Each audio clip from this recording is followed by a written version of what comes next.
Over the Labor Day weekend, a massive labor protest happened in India. And in fact, many are saying that this might be the largest strike in the history of humanity. The scale of it is it's difficult to comprehend, but we want to talk about why this strike happened and who is taking part. Union officials said about 180 million workers, including state bank employees, school teachers, postal workers, miners, and construction workers, were participating, but the figure could not be independently verified.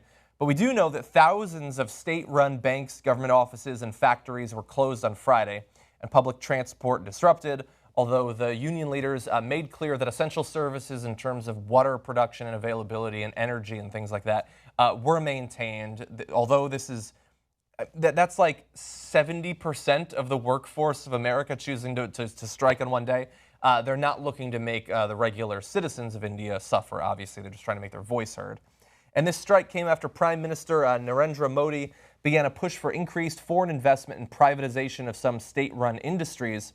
Unions fear these policies will undermine both wages and unemployment. And there is some evidence that that would actually be the case, that these workers, many of whom are suffering under conditions that American workers can't even conceive of, it could actually become worse for them if this path was continued down. Right. I love that this strike is happening, and I know that with most strikes and most protests that are actually effective, they're inconvenient. And I know they're going to be inconvenient for India's population in general, but it's important that this happens, right? And so I feel like this is the natural way labor experiences progress in various countries. That's what happened here in the United States, where we had strikes, where we had protests, where labor unions got together and started fighting for fair working conditions, safe working conditions. Right now, one of the reasons why so many major U.S. companies are outsourcing jobs to countries like India or China is because labor's a lot cheaper there. And part of the reason why labor's a lot cheaper is because people get away with paying, their employees tiny amounts of money in unsafe working conditions. And I just think that this is just the natural process of how things are supposed to go, and I hope that they get real change in the country. I know that it's not necessarily the way things have been working out so far that's kind of pushing them to protest, but I think, their fears of what the future could be like will hopefully change things for the better in general. Yeah, and so there's some word that in advance of the protests, when the scale of it was starting to be understood inside of India, that some sort of consolations were given in advance. But the union leaders were like, no, we're continuing with this.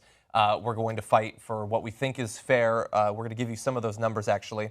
The head of one of the unions actually was quoted as saying, Prime Minister Narendra Modi said his fight is with poverty, but it seems his fight is with the poor in this country.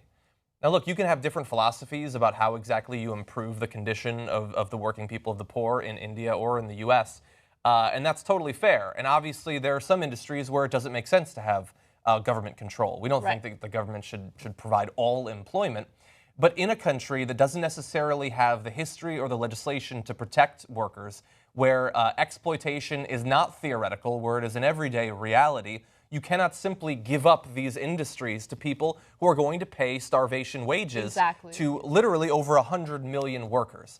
And so we can't simply look at it from our point of view and say, well, then why can't they have the same sort of balance between private and public employment as we have here? They're on a very different historical arc. And they have different laws, and they lack the laws necessary to protect their workers. By the way, the same laws that our unions fought for here in the U.S., right? Yeah. And so I know that now I'm making this about the U.S., but I just want to get this point across. For anyone who gets angry about unions, that doesn't believe in things like collective bargaining, understand what unions have done for the American worker here in the U.S., right? It's incredibly important. And, the situation in India is different, but I could totally understand the fear of privatizing, certain job opportunities. It would be a disaster, especially when you consider what private industries are paying Indian workers right now as we speak. Yeah, exactly. And look, regardless of a year from now, 10 years from now, what ends up happening, it's always better to have more involvement in government with regular people. That's never been a terrible thing, so long as it's peaceful, and this is.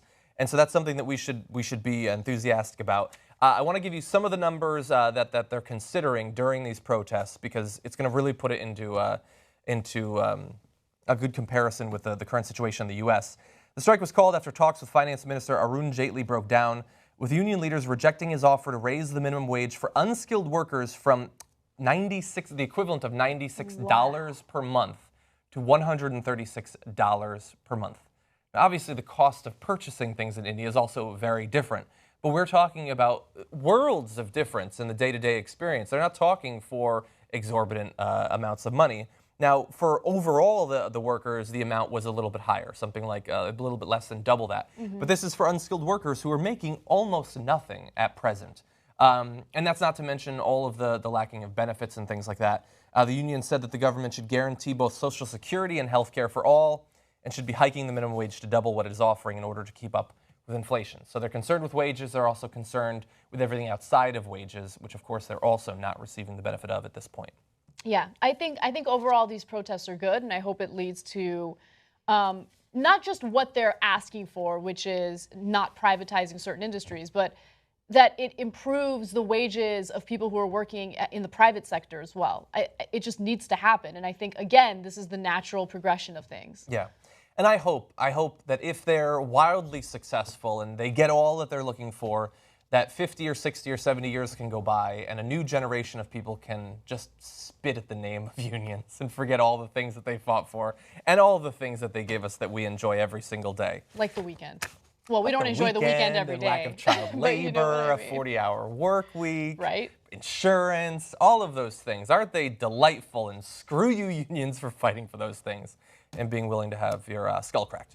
Together we can change the media, make it more representative of you and not the powerful.